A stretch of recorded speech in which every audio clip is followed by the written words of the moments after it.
दोस्तों, अगर आपने अपनी ज़िंदगी में, अपने जीवन में सफल होना है ना, तो आपके पास 2 गुण अवश्य होने चाहिए। पहला मेहनत और दूसरा धैर्य। अगर आपके पास ये 2 गुण हैं, तो बड़ी-बड़ी मुश्किलों का सामना आप आसानी से चुटकी में कर सकते हैं। नमस्कार दोस्तों, मैं आचार्य राकेश वशिष्ठ, एस्ट्रोलॉजर, न्यूमेरोलॉजर, वास्तु एक्सपर्ट। आप सभी का स्वागत है आपके अपने चैनल एस्ट्रो राकेश जी पर। इंतज़ार समाप्त हुआ। शुभ दिन आने वाले हैं, अच्छे दिन आने वाले हैं मीन राशि वाले जातकों के लिए। बड़े परेशान चल रहे थे, कुछ क्षण की साढ़े साथी चल रही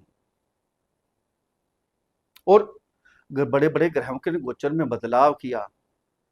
इंतजार था पिछले 5-6 महीने से कि शनि गोचर में बदलाव करेंगे, अच्छा देंगे, हमारे लिए अच्छा करेंगे, लेकिन कुछ नहीं किया।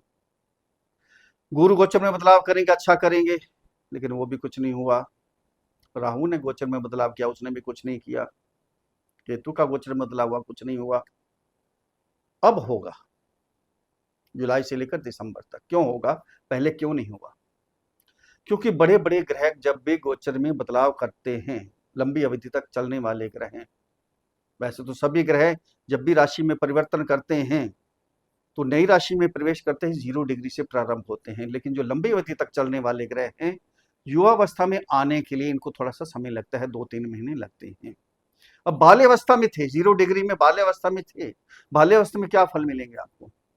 अब युवावस्था में जुलाई में आने वाले हैं, अब आपको फल प्राप्त होंगे।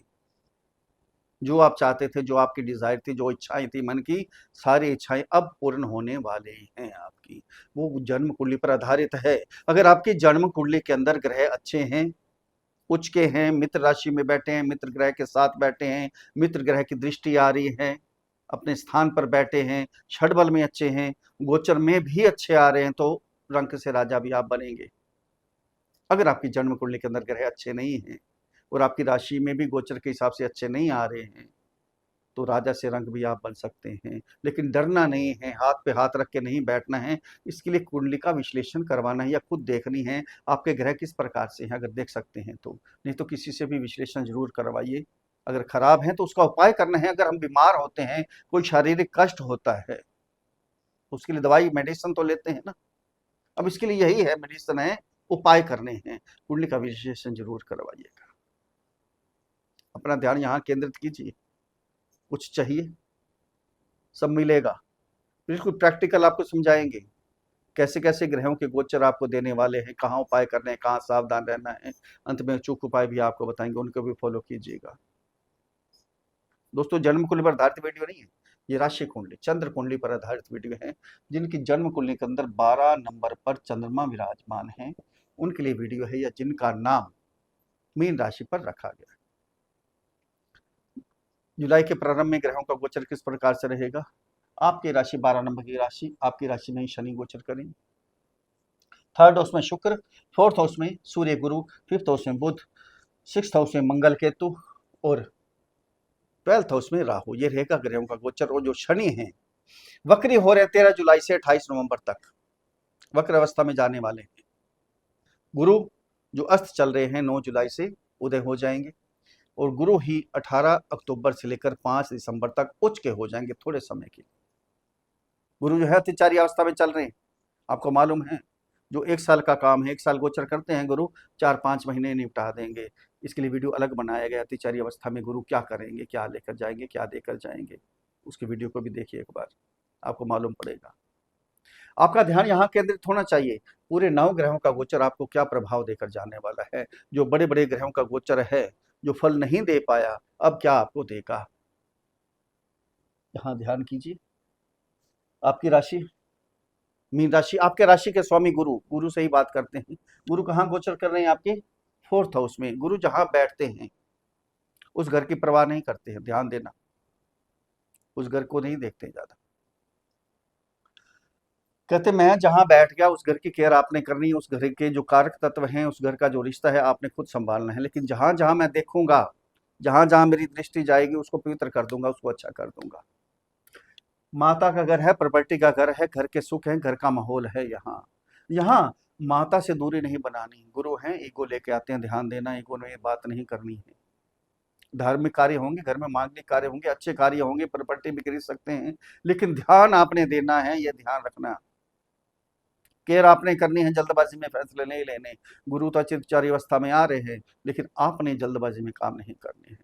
कोई गाड़ी खरीदनी है, कोई ज्वेलरी लेनी है, कुछ भी करना है, सोच समझ के आगे पीछे पॉजिटिव नेगेटिव सब कुछ देख कर उसके बाद ही बात करनी है। अब गुरु की दृष्टि यहाँ से जाएगी आपके 8th हाउस में। अध्यात्म की तरफ जो ध्यान नहीं लगा पा रहे थे, जो तंत्र मंत्र विद्या ग्रहण करना चाहते हैं, ज्योतिष करना चाहते हैं, या जो रिसर्चर हैं, साइंटिस्ट हैं, उनके लिए बहुत अच्छा समय आ गया है।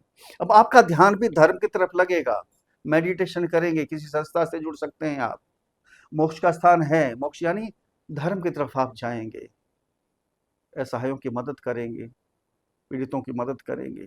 यहाँ से दृष्टि आपके कैरियर के स्थान पर, अपनी राशि पर दृष्टि देंगे, कैरियर को आगे बढ़ाने के लिए बहुत अच्छा करेंगे, बहुत जंप मारेगा कैरियर।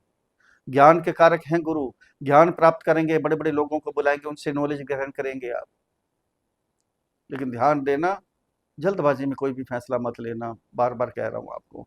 यहाँ से दृष्टि आपकी 12th हाउस में, 3 दृष्टि होती है ना गुरु की, 5वीं, 7वीं और 9वीं दृष्टि। 9वीं दृष्टि आपके 12th हाउस में। जो इमिग्रेशन में किसी का काम रुका हुआ है, या जो बाहर शिक्षा ग्रहण करने के लिए जाना चाहते हैं, उच्च शिक्षा ग्रहण करने के लिए जाना चाहते हैं, या धार्मिक यात्रा करना चाहते हैं, इमिग्रेशन में कोई काम रुक गया, सारे काम निपट जाएंगे आपके।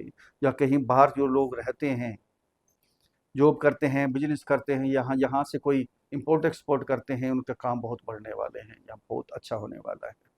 उसके बाद क्या होगा, गुरु 18 अक्टूबर को आ जाएंगे आपके 5th हाउस में। 18 अक्टूबर से 5 नवंबर तक केवल पौने 2 महीने हैं। 2 पौने 2 महीने में क्या करके जाएंगे? 5वां घर क्या है? शिक्षा का, संतान का, लव रिलेशन का। यहाँ क्या होगा, शिक्षा में मेहनत हमें खुद करनी होगी, भटकाव नहीं होने देंगे गुरु, ये तो है, लेकिन मेहनत तो हमें खुद करनी होगी। अगर चेंजिंग करना चाहते हैं, सब्जेक्ट चेंज करना चाहते हैं, कोर्स चेंज करना चाहते हैं, कर सकते हैं आप, लेकिन सोच समझ कर, कि बाद में पछताना ना पड़े आपको। लव रिलेशन वालों के लिए भी कोई दूरी ना बन जाए, ईगो में कोई बात नहीं करनी आपने, मनमुटाव ना हो जाए, कोई अब नंबर ब्लॉक तक ना हो जाए आपके, ये ध्यान रखना है आपने। बाकी ठीक रहेगा आपका, आप मेहनत यहाँ करेंगे, थोड़ा सा केयर करेंगे, थोड़ी सावधानी बरतेंगे तो बहुत अच्छा होगा। और यहाँ से दृष्टि जाएगी भाग्य स्थान पर, भाग्य जंप मारेगा। केवल 2 महीने हैं, ध्यान रखना, पिता से आशीर्वाद मिलेगा। अगर जो शेयर मार्केट में ट्रेडिंग करना चाहते हैं, इन्वेस्ट करना चाहते हैं, कर सकते हैं, लेकिन सोच समझ कर, जल्दबाजी में नहीं। प्रॉपर्टी खरीदना चाहते हैं, कंपनी और खरीदना चाहते हैं, कोई ऐड करना चाहते हैं, अब लक आपका साथ देगा, भाग्य आपका साथ देना शुरू कर देगा। अब यहाँ आय के स्थान पर दृष्टि जाएगी, आय आगे बढ़ने के नए नए साधन बनेंगे, 1 2 नहीं, और भी साधन बन सकते हैं। बड़े बड़े लोगों से आपके संबंध सुधरेंगे, बड़े भाई बहनों का आशीर्वाद आपको प्राप्त होगा। यहाँ से दृष्टि जाएगी आपकी ही राशि के ऊपर, गज केसरी योग एक प्रकार का, चेहरे पर रौनक आ जाएगी। जो भी सोचेंगे पॉजिटिव सोचेंगे, नेगेटिव थिंकिंग सब समाप्त हो जाएगी आपकी। दूसरे के मन में आपकी इज्जत बनेगी, समाज में आपका बोलबाला हो जाएगा, सो लोग पहचानना शुरू कर देंगे आपको। इसके बाद शनि की बात करते हैं। शनि क्या करेंगे? शनि कहाँ गोचर कर रहे हैं? आपकी राशि पे ही, आपके चंद्रमा पे गोचर कर रहे हैं। पूरे 2.5 साल के लिए यही गोचर है शनि का। लेकिन 13 जुलाई से 28 नवंबर तक शनि वापस जा रहे हैं आप वक्री होकर आपके 12th हाउस में। पहले 12th हाउस में 2.5 साल गोचर किया, सब कुछ मालूम था उनको। यहाँ जहाँ भी शनि बैठते हैं ना, ध्यान देना, वहाँ मेहनत करवाते हैं, मेहनत बहुत यहाँ करवाई, लेकिन जो भी कमियां रह गई थी, अब वापस आ रहे हैं वक्री होकर, वो कमियों को पूरा करेंगे। लेकिन ध्यान देना, शनि वक्री इतने अच्छे नहीं होते हैं, यह सोच समझ कर कोई भी फैसले लेने आपने। पराशर जी ने कहा है, जिसके केंद्र और त्रिकोण के स्वामी शनि हो, उसके लिए कोई भी चिंता नहीं है।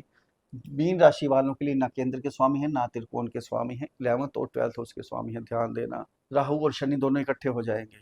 यहाँ जो भी फैसले लेने हैं, कुछ भी करना है, बड़ा इजी वे में करना है, सोच समझ के करना है, दूसरों की सलाह लेकर करना है, जल्दबाजी में फैसले नहीं लेने। शनि की दृष्टि आपके वाणी के स्थान पर जाएगी, वाणी में अग्रेसिव पर नहीं होना चाहिए, कुटुंब से मनमुटाव नहीं होना चाहिए।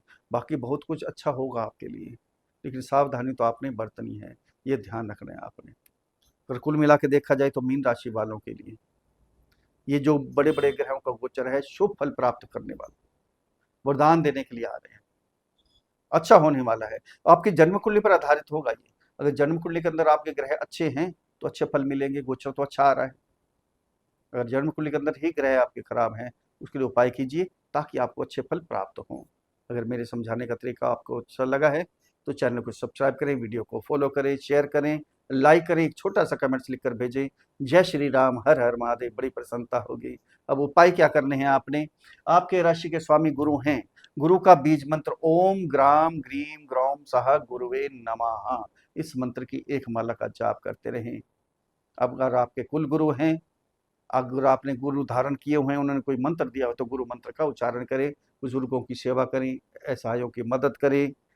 महीने में एक बार वृद्धाश्रम चले जाएं, वहाँ बुजुर्गों के लिए खाने पीने का सामान लेकर जाएं, उनकी सेवा करें, कल्याण होगा आपका। पक्षियों को दाना डालते रहें, चींटियों को दाना डालें, सतनाजे 7 ग्रेन्स का दान करते रहें। शनि का बीज मंत्र ओम प्राम प्रीम प्रौम सह शनि नमः, इस मंत्र की एक माला का जाप प्रतिदिन करते रहें, कल्याण होगा।